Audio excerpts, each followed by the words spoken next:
Hey everyone, welcome back to Christ is the Cure. We are continuing our TULIP series, and we are continuing the historical points of interest. Last week we introduced the series, gave you a little bit about what the limitations are, what you should expect, my goals for the series. And I'm just going to restate one of the goals real quick right here, is that even if you find that this is all into the weeds and you don't get anything out of it in terms of, picking a position, I want you to be able to at least get out of this the glorious grace of God in the gospel, regardless of what position you pick. I hope that, like when we talk about sin or the atonement or regeneration or how God is bringing us to glory and how we are united to Christ, I hope that those discussions will elicit in you a worshipful heart and devotion, regardless, again, of where you fall on this issue by the end of the series. Make sure you listen to episode 1 to understand the broad outline and the limitations of this. I'm not going to restate them every time, so I might restate that every time, but I'm not going to restate the outline or the limitations every time. But they are important because some people are going to be like, well, why didn't you include X, Y, and Z in these other episodes? The reason's already been stated. I'm not going to beat that drum more than I have to. So before we begin, remember that if you're a patron, you have the full notes for this episode. As a patron, it is one of your perks to have the full show notes with the outline. It's a little bit prettier, and you have all the footnotes. And so make sure that you go pick that up, and really you just have to be in the minimal tier to pick that up. And if you enjoy Christ is the Cure, if Christ is the Cure has blessed you, and if you want to help push forward the materials that I've been producing through Christ is the Cure, consider becoming a patron at patreon.com/Christ is the Cure. Really, Patreon helps us fund for the hosting for the website, for the podcast. It helps me have a amount of storage for the PDFs, for the graphics. It helps, obviously, to pay for the time that it takes to put together this material. And this material is being used internationally in various congregations by pastors, congregants, small groups, etc. And it's a blessing to be a part of that. If you would like to be a part of that too, if you find the approach here to be something worthy of supporting, pray about it first, please, and then consider becoming a patron. Anyway, so in the last week's episode, we talked about the era before Pelagianism. And there is a difficulty with saying, well, the early church believed X, Y, and Z, because really, whenever we talk about stuff like that, we're sampling certain individuals in certain geographical areas, and so we don't know all of the details. That's just the way it goes, because the way the documents survive, whether or not things were pinned down to begin with, and everything else. So we talked about the pre-Pelagianism era, if you will, briefly summarize, bird view, generalizations, so on and so forth. We talked about how there's difficulties in decisively aiming for particular positions from their particular views.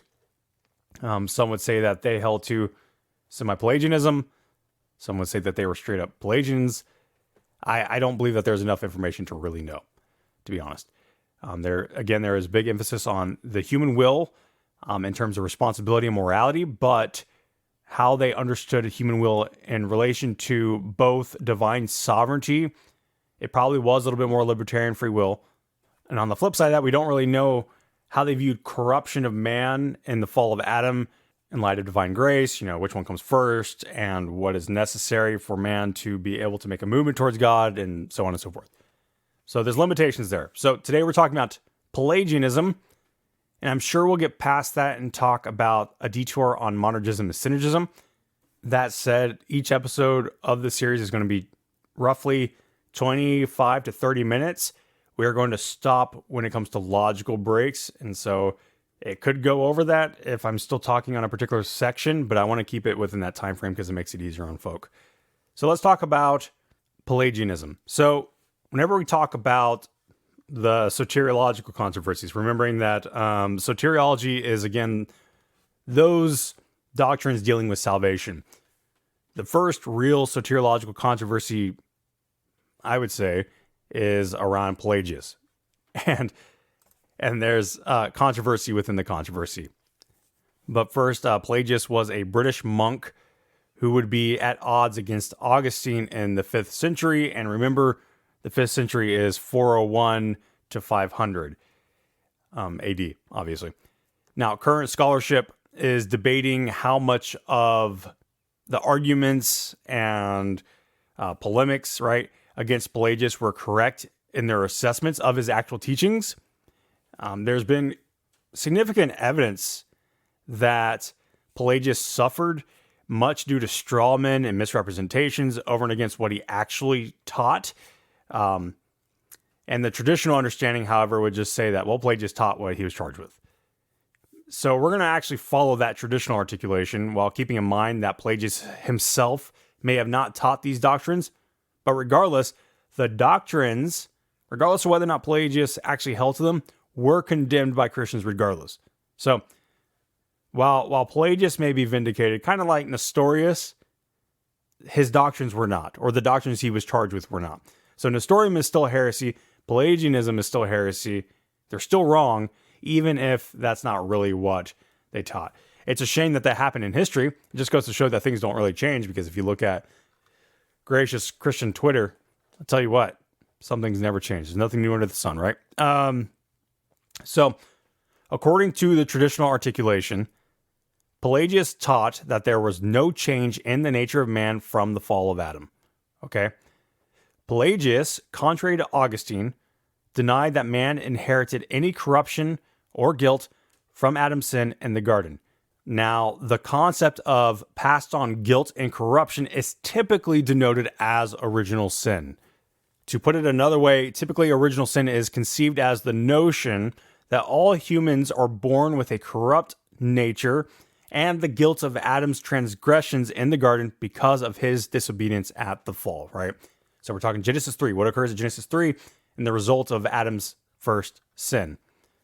Now, it's worth saying that in some views, original sins holds this idea of original corruption without original guilt. There's a specific name for that. We'll talk about that later, but that's an important distinction, is that not all articulations of original sin include original guilt. This view holds that men inherit the corruption of Adam, that is, a sinful nature that is inclined to sin, but not Adam's guilt. And Adam's guilt in this context is this idea that men inherit the guilt of Adam's sin itself. So whenever Adam sinned, we all sinned in Adam. So some views of original sin deny that original guilt, but hold to original corruption. All positions hold to some form of original corruption. Well, you would hope so, but there's a lot in modern evangelical circles that do not hold that. And a lot of sidebars coming to my mind today. Anyway, so this view again says that people are guilty only from the sins that they commit themselves. Now, the manner in which Adam passed on corruption and or guilt is articulated in various ways, yet Christendom has recognized original corruption as basic Christian theology. All men are born sinful except the incarnate Son of God, unless you're a Catholic and then you believe that Mary was also born without corruption. So how one explains how the incarnate Son of God was born without corruption will link to how they understand Adam's corruption and how it passes on to other human beings. So as we are talking about historical theology, the primary point of focus is upon the notion that Pelagius put forward. That is, man is neither guilty nor corrupt because of Adam. That's the key takeaway so far. So from here, Pelagius taught that humans were born in moral uprightness and could merit salvation without any grace or aid of grace from God. And so these teachings of Pelagius, or the alleged teachings of Pelagius, whichever position, would actually be condemned ecumenically at the Council of Ephesus in 431. And so the notion that man is without corruption from sin or able to merit salvation by his own freedom apart from God's grace, regardless of whether or not the Pelagians or Pelagius held to such teachings, was ecumenically out of the question, considered against basic Christian doctrine. Now, to better grapple with the historical context, we can look to the other side of Pelagius, which is Augustine. Augustine would argue that Adam is enslaved to sin in such a way that he now seeks sin and sees sin as being good. Instead of having the inclination to follow the will of God, man desires to align with the devil and seek after sin. Augustine posits that Adam fell and after the fall cannot escape sinning, described as not able not to sin. Just as well, Adam and Eve lost their freedom and moral integrity while also gaining death when they disobeyed God's directive. And so Adam had lost true freedom and true life and became enslaved to the powers of sin and death at the fall. Now, while Adam has been corrupted along with his subsequent children, that is, all of mankind, this does not remove from man the freedom of choice. Quote, even as a slave, man retains a certain freedom in that he freely does the bidding of sin. And of course, that's Peterson and Williams, Why I'm Not an Arminian, page 24, summarizing Augustine's view. Adam still makes free choices, but he freely chooses sin. Put another way, the human will, having been corrupted in the fall, is free, but this freedom is limited to that man's nature, which has sinful corruption. It has an orientation towards disobedience. So Augustine will define free will as simply doing what one wants to do. And quoting Williams and Peterson again, quote, Augustine can hold that the fallen man is free to sin, but not free not to sin, yet still possesses free will because as a sinner, Adam wants to sin. The will is both free and unfree. Hence, Augustine is able to speak of the captive free will, end quote. So Augustine would teach that man is hopelessly lost and incapable of doing anything to save himself. Grace, which is external to us, must come first. So the will must be repaired and changed by grace so that man can obediently respond to God's call. For Augustine, this grace that comes before, which is called prevenient grace or preceding grace, is that which repairs the will and allows man to accept the gospel call. This is typically called monergism. And mono, of course, means one, and it means one work, meaning that regeneration or conversion is wholly dependent upon God's grace without the cooperation of man. Stated another way, historically, and that's the key operative word here, because we're going to talk about that here in a second. Monergism means that the Holy Spirit is the only agent in regeneration and conversion. In monergism, man does not cooperate in conversion. And this is opposed to synergism. Synergism teaches that man cooperates with God in order to be converted. A lot of times, the discussion on monergism and synergism goes way beyond conversion or regeneration. It goes into, is sanctification monergistic or synergistic? And then it starts blurring a lot of lines. Historically, when we're talking about monergism and synergism, that's what they mean. We can say that Pelagius was monergistic. He was monergistic towards man. It was the one work of man that merited salvation, right? For Augustine, he was monergistic in the sense of it was wholly God's grace without cooperation of man that led to conversion or regeneration. So I think that's a key issue that honestly, we'll talk about monergism and synergism here in a second, but it really does cloud discussions, and I find them not very helpful anymore. So for Augustine, all men, because of Adam, are born as children of wrath, and God is under no compulsion to save anyone. Yet, in his mercy, God gives prevenient grace to some, but not all. And for Augustine, the reason for this is unknown. It's the secret judgments of God. So at this point, we find that God elects, that is, chooses some to be saved, and this is typically called particular predestination. It is particular, that is, it is the election of individuals, and predestination, they're predestined to salvation. Now that said, Augustine did also hold that some of the elect could fall away from the faith in a type of temporal election that is lacking in the gift of perseverance. So perseverance was a gift that some of the elect had, but some of them did not have. Now, the question that's usually raised at this point consists of the following. Does God also elect or choose the unregenerate or unbelievers and predestines them to hell? Now, whether or not Augustine held to a yes or no on this question is debated. Now, Peterson will say that Augustine said no, that God only elects the regenerate and passes by the unregenerate, leaving them in a current state justly. So there's a difference between actively predestining people to hell or passively predestining to hell. And the difference is this. Either God chooses actively those who are going to hell at their, before the foundations of the world, or he just passes over them, leaves them in their state, and just chooses not to give them grace. So it does make a difference whenever you start thinking about the technicalities of it, but we're not going to go into that right now. Now, others would argue that he held to what is called double predestination, again, where God both actively elects the regenerate to salvation and the unregenerate to hell. Regardless of whether or not Augustine held to it, we can press on, and those concepts are now introduced. So this is our brief detour on Monergism and Synergism, which may take up the rest of this episode, but I think it's important, so that's why I included it. We'll see. And this is a big disclaimer. This is my opinion.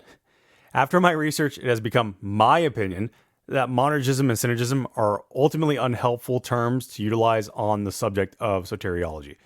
And the reasons for this are namely because of how the terms are not understood in the same way across the board nowadays, and how they have been utilized in polemics, that is, in arguing or trying to bolster one's position, right?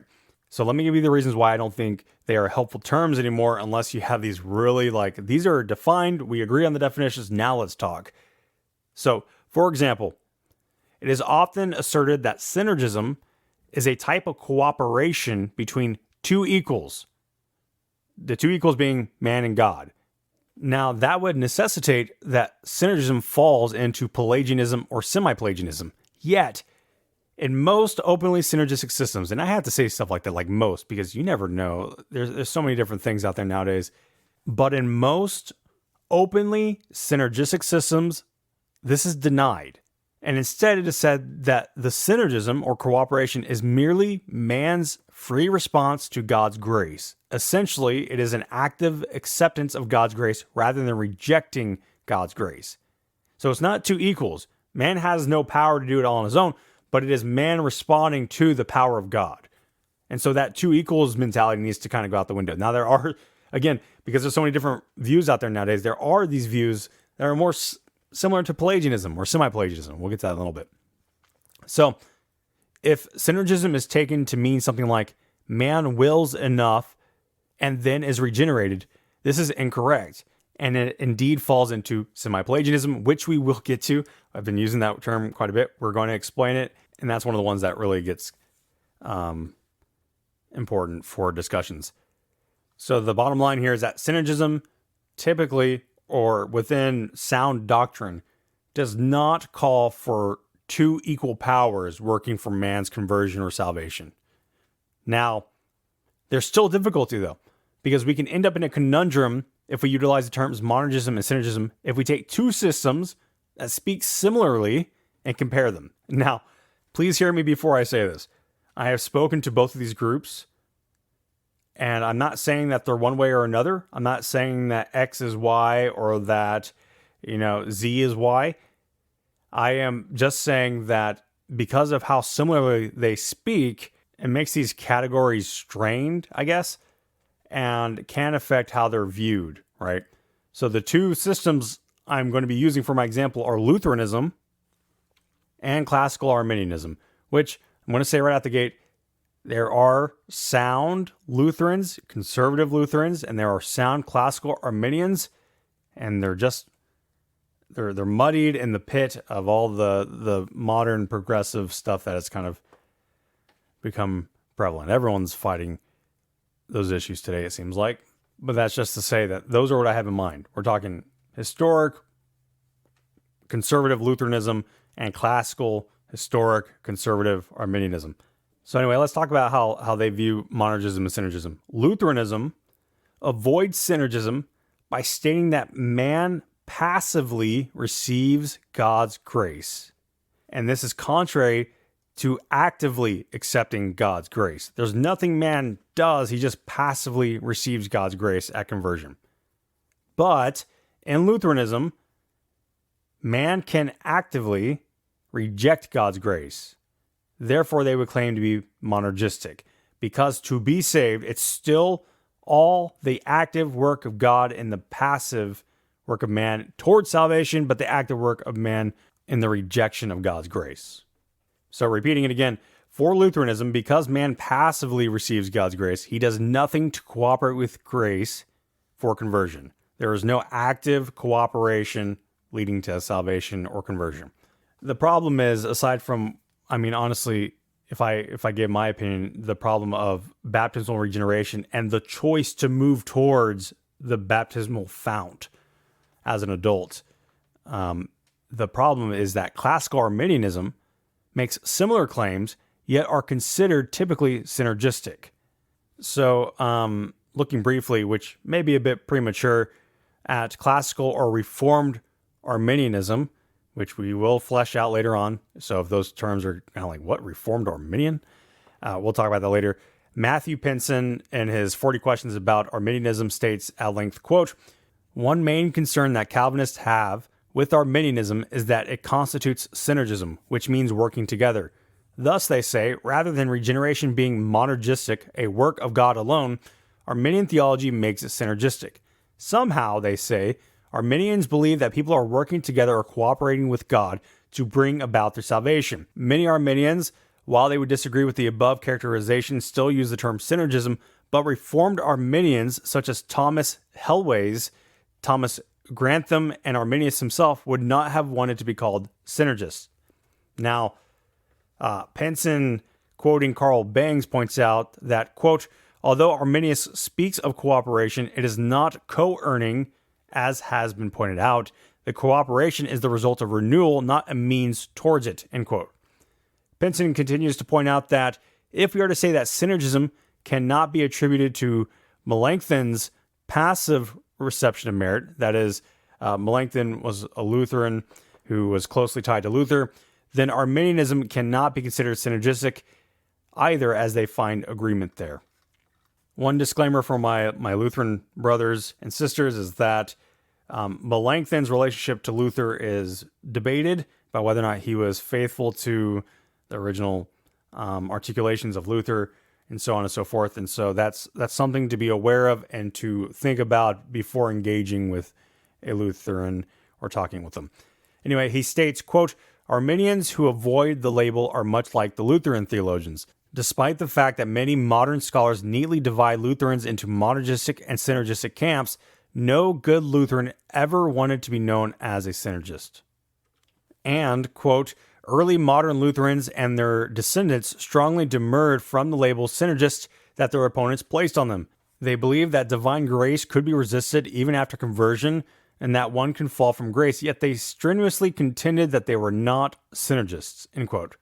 So, while the conversation could go much deeper than this, the ultimate point being, and hopefully you can see my point here, is that these terms are difficult in terms of putting them into practice, especially whenever we start talking about Calvinism versus other positions.